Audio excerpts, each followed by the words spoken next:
All right, folks, what is going on? This is episode 448 of the First to Frame Rate Show. I am VF Baller. Over here, we talk about Georgia Southern and Atlanta Falcons football. And today we're going to talk about both. We're going to start off with the Atlanta Falcons, talk about what these two up-and-coming running backs going to be able to do going forward since Patterson went down. And we're also going to start talking about Georgia Southern versus Georgia State.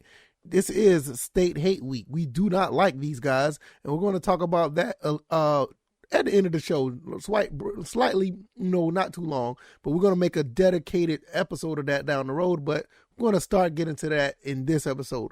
If this is your first time here, welcome. This is the First to Frame Rate Show. I can be found on YouTube and Rumble. I'm also on Anchor, Stitcher, Spotify, Apple, and Google Podcasts, so you can listen to the podcast at your leisure on those avenues. I want to thank everybody for the support. A lot of social media attention is coming my way, and I really appreciate it. I like having fun on social media, whether it be on Twitter or on Discord, because, Discord, we're moving, a lot of dialogue over there to the Discord. If you want to talk more Georgia Southern stuff, or whatever the case may be, it is a good time over there. The link could be down in the description for the Discord. I highly recommend you go check that out. The guys over there and the females, because we do have a lady there, they're phenomenal. They're very phenomenal. They know a lot about the team and the teams that we're facing, and it's just a good time. So all that stuff links down in the description if you want to support it in any way possible. It helps to help the podcast and the channels grow. Let's go ahead and get into this. Tyler Allgeier and Caleb Huntley showed you what could be possible when they are able to move the ball, with the running game. These two guys are going to have to pick up a lot of slack because of what Patterson was contributing to the team. And I know I saw a lot of rumblings about what was going on with Patterson. He's getting up there in age. He's 32. We did use him a lot, especially last year. And I kind of see the writing on the wall on that now. I see the writing on the wall after it's written. Hindsight to 2020, right? Because, during the preseason, he was held out a little bit. He wasn't, he was limited a lot. But when we actually used him, he was very effective. I don't know if the knee situation was something that was ongoing, but he's on RI. He's going to be missing at least 4 games with the knee injury. He said he had a slight procedure. The procedure went well. So hopefully we'll have him back later on in the season, because we could use his abilities. I mean, he was really, really good for us last year, and he was really good for us in the Seahawks game.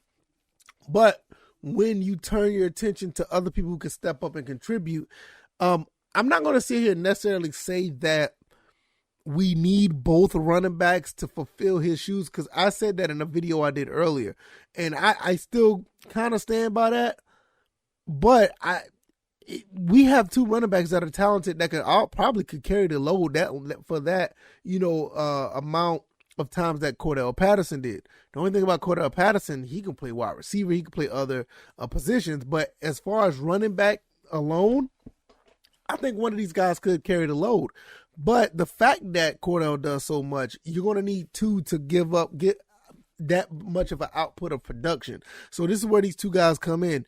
Tyler Allgeier, Caleb Huntley. Now, if you're a Georgia Southern fan, you know a little bit about Tyler Allgeier. Tyler Allgeier and BYU came to Georgia Southern. They came to Paulson, and they beat us in the game that I felt that we should have won. We had a chance at one point, but Tyler Allgeier did show what he could do against our defense. So we saw him live and in person. So it's good to see him as a Falcon and actually doing something for the good guys and not the opposition. And Caleb Huntley pretty much came out of nowhere. One thing I will say, I did not do enough digging and information on Caleb Huntley, and that's mostly on my part. That's a failure on my end. I didn't do enough of information on him, and I wish I did, because it seems like he has a pretty cool story. He's from Atlanta, Georgia, and let's say he played at Locust Grove High School. This is a really cool, story. A guy who's from the area get to play here, and a lot of people was talking about Nick Chubb, and he was from Cedartown, and this, that, and you get it. I mean, he's a hometown kid too, but Caleb Huntley stole the show. He stole the show this past game. And when he came through and made a name for himself for others that don't know much about the Falcons, it's a beautiful story. I mean, for him to come in and actually make some things happen against the Cleveland Browns, which actually had a pretty good run defense, offensive line just pretty much pushed him around. And it was like pretty cool to see. So with him on top of on top of Tyler Allgeier, I think we're going to be doing some really good things with these two guys. And Tyler Allgeier, I was kind of iffy on him as well because I was looking at him and like, okay, he could be a steal in the draft because, like I said, I saw him play against my Georgia Southern Eagles, and I was like, okay, this kid looks pretty good. But when I saw, the way that he played, and he slipped to the 5th round, and I was like, okay, I want to see something, and I didn't see much. I was like, maybe he's not that 5th round still that I thought he was, but he turned around and actually, did some things. And this game is only one game for both guys. I know it's only one game, but going forward, if this offensive line can continue to move guys around like they've been doing, I think these two guys are going to be able to shine. And I would love to see both of these guys get 75 yards a game apiece. You know what I'm saying? I mean, that would be really cool. One person get 100, another person gets 45, 50 yards. That would be really nice to see. Because, the thing about with Marcus Mariota, he's a little bit limited right now. He's not really doing what we thought he'll be able to do. But he's doing just enough to get by. And if you get a running game with a guy who's doing just enough to get by, we could win a handful of games in this league. So the quarterback situation is a whole nother situation I want to talk about sometime down the road. But I like this duo right here. These two guys look like they're going to be able to do some really special things. I mean, we saw what they did against, like I said, a defense that's actually, I'm not saying they're like one of the best defenses in the league right now, but they were been known for, stopping the run in some ways. And Caleb Huntley and, they did one drive when they just ran it the entire time. They did it like, there's another reference. They did it Georgia Southern style when they just ran the ball on every play and scored. So it was a beautiful thing. So they're going up against Tampa Bay next, this upcoming game, and that's going to be a tall task for the Falcons. I don't know what they're going to be able to do. If anything, we need to find a way to rely on our defense to do some things because the Tampa Bay offense is lacking a little bit. Maybe we'll be able to do some things and get some opportunities and take advantage of them because that's what Atlanta has been doing lately. They took advantage of some turnovers and shut the games down that when the other team was threatening, and we got some turnovers through a couple of fumbles in the past few games. So we'll see what they do. If we can get the running game going on top of that, I think, not only that this duo will continue to make a name for themselves, but the Falcons as a whole will make a name for themselves. So it's going to be really awesome to see.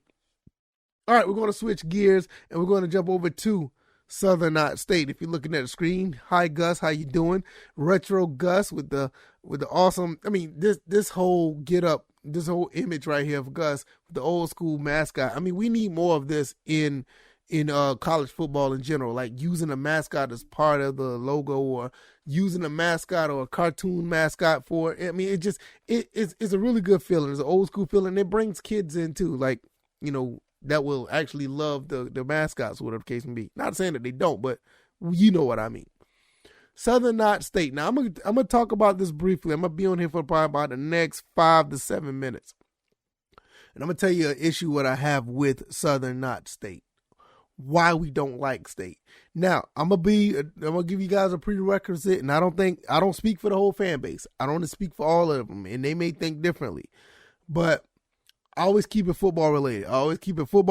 And I always try to keep it based on everything in that realm of football, which even though that there are rivals, which, the last regime didn't want to think of as a rival, but that's another story for another day.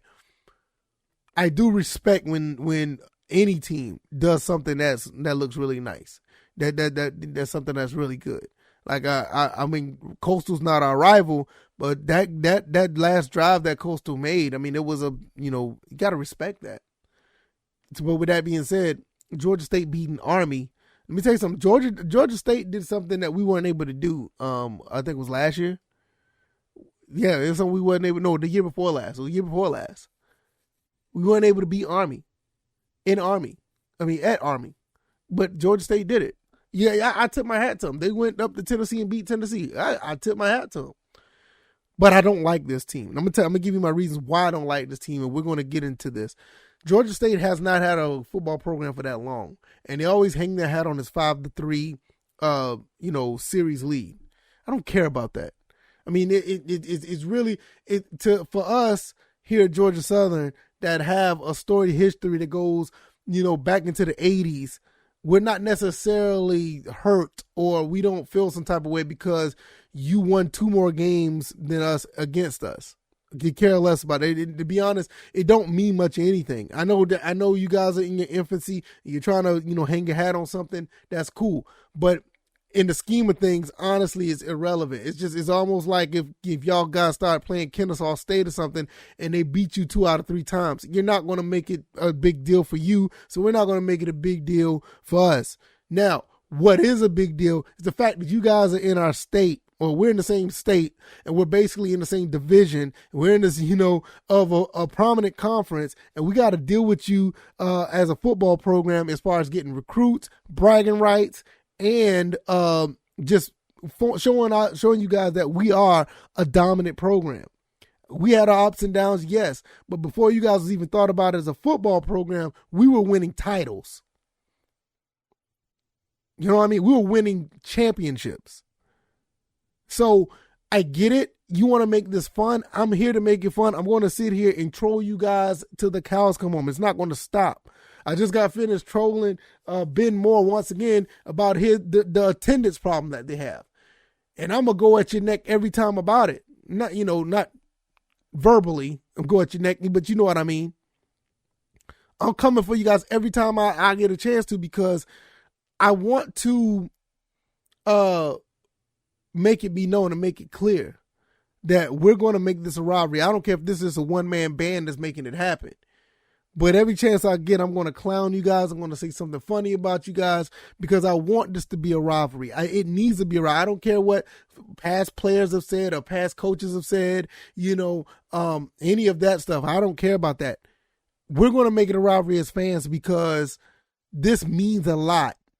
We're not about to be like a group of 5 school that, to be honest with you, we have a more decorated past than any other school in the state, in my opinion. I don't care what Georgia has to say. They won their national title 40 years apart. That's cool. I tip my hat to them. But we got 6 national titles over here. We got a handful of bowl wins. We won real playoff games. So they can miss me with the lack of talent. Oh, you play high school ball or whatever the case may be. Shut up. I don't want to hear it. It's college football, however you want to string it, and you guys would love to have what we have as far as what's in our trophy case. Stop it. And I'm not trying to put a knock on Georgia football, because those guys feel like they're so entitled, and they have every right to be on the top of the mountain right now. You beat Alabama handily, and you guys are the champs. But let's not sit here and act like that we don't have nothing down here. And this is another reason why I do not care too much about Georgia State and their prominence. You got a couple of bowl wins. You know what I'm saying? That's cool.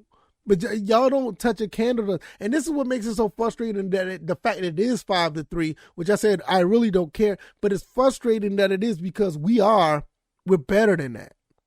Yeah, we had a couple of problems with coaching and the culture, and the things have changed. The things have changed what it used to be in the FCS. But that stuff is going. In my opinion, I think that stuff has stopped. All the stuff that that been going on, Coach Clay Helton, that stuff stopped, and it put a lot of people on notice. And they thought it was a joke until we went up to beat Nebraska. They thought it was a joke until then, or they thought it was a joke until we blew out Morgan State the way we did. And they saw this offense wasn't this is not a run first triple option type team. Oh, these guys mean business. You damn right we mean business. And I give all the credit to the quarterback Granger up there at Georgia State. He's slinging the ball. He did pretty good. I mean, that's one thing I can say. He can throw. They got a couple of athletes that can play. But this year, I'm gonna be honest, there's no reason why we cannot go up the Paulson North, Turner Field, whatever you want to call it. There's no reason why we can't go up there and smack these guys around. They are an inferior team this year. Now, last year, I get it. You guys were doing pretty good, but it stops now. It stops. Last couple of years you had us, I get it, but it stops now. It stops. Full stop. I don't see you guys outgunning Kyle Van Treese, and I don't think your defense is nowhere near as good as trying to stop us. Now, our defense is going to be a little suspect. I will say that. Granger may have a pretty good game, and I'm going to talk about that when I get more down the road to talk about the pregame, but I do feel that Granger is going to try to have a field day with us. Those guys got some confidence from beating Army, and like I said, he can throw the ball. You know, so at the end of the day, I want to see these guys do something really nice. Georgia Southern, that is. I want to see these guys do something nice, and I think they'll be able to. But I'm just laying it out why we don't like this school. Y'all are supposed to be our little brother. We made the mistakes at this time. It's on us. It ain't you guys. It's on us. We the one that made this a series that have you guys all hyped up. But make no mistake, this series is the only thing y'all hang your hats on, because y'all can't go toe to toe to us with the prestige and the history of this team. That's why I like Appalachian State. I got a lot of respect for Appalachian State because they've done it. They've been through the FCS. They went through the trenches. They won national titles. That's why we respect those guys. There's nothing but respect for them. You guys, on the other hand, I'm not saying that you haven't earned some form of respect, but I just refuse to. Because it shouldn't have been like, I'm more mad at us than I'm mad at you guys for actually beating us. But like I said, I feel like that's all that's going to stop now. I will be super distraught if we lose this game this Saturday. Seriously. Now, I'm not even joking. I'm making plans to be down at that game in Atlanta. I already got the tickets. I already got everything set up. All I got to do is show up. And I don't want my team to be embarrassed. And I know it will be devastating. I'm not going to sit here and say it's not. But I expect us to beat you guys. I don't like you. I don't. It is Southern, not State, and it's going to stay that way. I don't have much else to say. I'm going to leave it at that. If you like this commentary, hit the like button, share this podcast, subscribe to the channel if you haven't already. I'm going to get up out of here. I think I said enough. I done fueled the flames. I done did as much as I could to get everybody riled up, and I'm going to continue to do so. Find me on Twitter at VFBaller. Catch me in the Discord. The link is down in the description. You guys could talk more about Georgia Southern football and all other things under that umbrella, Atlanta Falcons stuff as well. Let me know what you think about Tyler Allgeier and Caleb Huntley, and I will see you guys on the next one. You guys enjoy the rest of your Tuesday. You guys take it easy. You guys be blessed. Peace.